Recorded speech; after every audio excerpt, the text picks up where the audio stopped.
അസ്സലാമു അലൈക്കും. ബിസ്മില്ല. അസ്സലാത്തു വസ്സലാമു അലാ അഷ്റഫിൽ മുർസലീൻ വഅല ആലിഹി വസഹ്ബിഹി അജ്മഈൻ. അമ്മാബാദ്.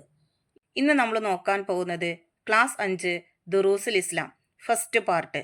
അതിലെ 5ാമത്തെ പാഠം, അതിലെ തദ്രീബാത്തിലെ കുറച്ച് പ്രവർത്തനങ്ങളാണ്. ഈ പാഠത്തിന്റെ മുഴുവൻ പ്രവർത്തനങ്ങളും നിങ്ങൾക്ക് വീഡിയോയിൽ ലഭിക്കുന്നതാണ്. നോക്കൂ, തദ്രീബാത്തിലെ 1ാമത്തെ പ്രവർത്തനം നക്തുബുൽ മഅന, അർത്ഥമെഴുതാനുള്ളതാണ്. ഖുദ്റത്ത് കഴിവ്, ഇൽമ് അറിവ്, സമ് കേൾവി, കലാം സംസാരം, അൽ ഖിയാമു ബിൻ നഫ്സി നിരാശ്രയത്വം. ഇനി നോക്കൂ, തദ്രീബാത്തിലെ 2ാമത്തെ പ്രവർത്തനം നക്തുബ് കമാഫിൽ മിസാൽ, ഉദാഹരണത്തിൽ കൊടുത്തതുപോലെ എഴുതാനുള്ളതാണ്. ഖുദ്റത്തുൻ കൗനുഹു ഖാദിറൻ, അതുപോലെ നമ്മൾ ബാക്കിയുള്ളത് എഴുതണം.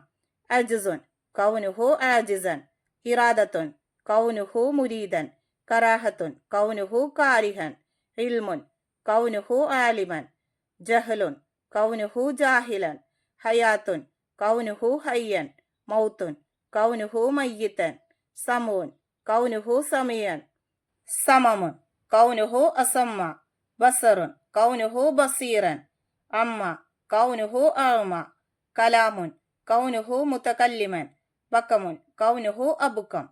ഇനി നോക്കൂ, തദ്രീബാത്തിലെ 3ാമത്തെ പ്രവർത്തനം നുഅരിബ്. ഇവിടെ കൊടുത്തതിന്റെ അറബി പദം എഴുതാനുള്ളതാണ്. നോക്കൂ, ആശ്രയത്വം, അതിന്റെ അറബി പദം അൽ ഇഹ്തിയാജ്, നിർബന്ധാവസ്ഥ അൽ കറാഹത്ത്, ബഹുത്വം അത്തഅദ്ദുദ്, അജ്ഞത, അതിന്റെ അറബി അൽ ജഹൽ, അശക്തി, അതിന്റെ അറബി പദം അൽ അജിസ്. ഇനി നോക്കൂ, തദ്രീബാത്തിലെ 4ാമത്തെ പ്രവർത്തനം നക്തുബുൽ ലിദ്, വിപരീതം എഴുതാനുള്ളതാണ്. അൽ ബക്കം, അതിന്റെ വിപരീതം അൽ കലാം, അൽ ആദം, അതിന്റെ വിപരീതം അൽ വുജൂദ്, അൽ ആമ, അതിന്റെ വിപരീതം അൽ ബസർ, അൽ ഹുദൂസ്, അതിന്റെ വിപരീതം അൽ ഖിദം, അസ്സമം, അതിന്റെ വിപരീതം അസ്സമ, അൽ ഫനാ, അതിന്റെ വിപരീതം അൽ ബക്കാ, അൽ മൗത്ത്, അതിന്റെ വിപരീതം അൽ ഹയാത്ത്, അൽ ഇഹ്തിയാജ്, അതിന്റെ വിപരീതം അൽ ഖിയാമു ബിൻ നഫ്സി. ഇനി നോക്കൂ, തദ്രീബാത്തിലെ 5ാമത്തെ പ്രവർത്തനം നുജീബ്, ഉത്തരം എഴുതാനുള്ളതാണ്. 1ാമത്തെ ചോദ്യം, ഒരു രാജ്യത്ത് 2 രാജാക്കന്മാരുണ്ടായാൽ എന്ത് സംഭവിക്കും? അതിന്റെ ഉത്തരം, ഒരാൾ നടപ്പിലാക്കാൻ തീരുമാനിക്കുന്ന കാര്യം മറ്റേയാൾ നിർത്തിവെക്കാൻ തീരുമാനിച്ചാൽ കലഹമാകും.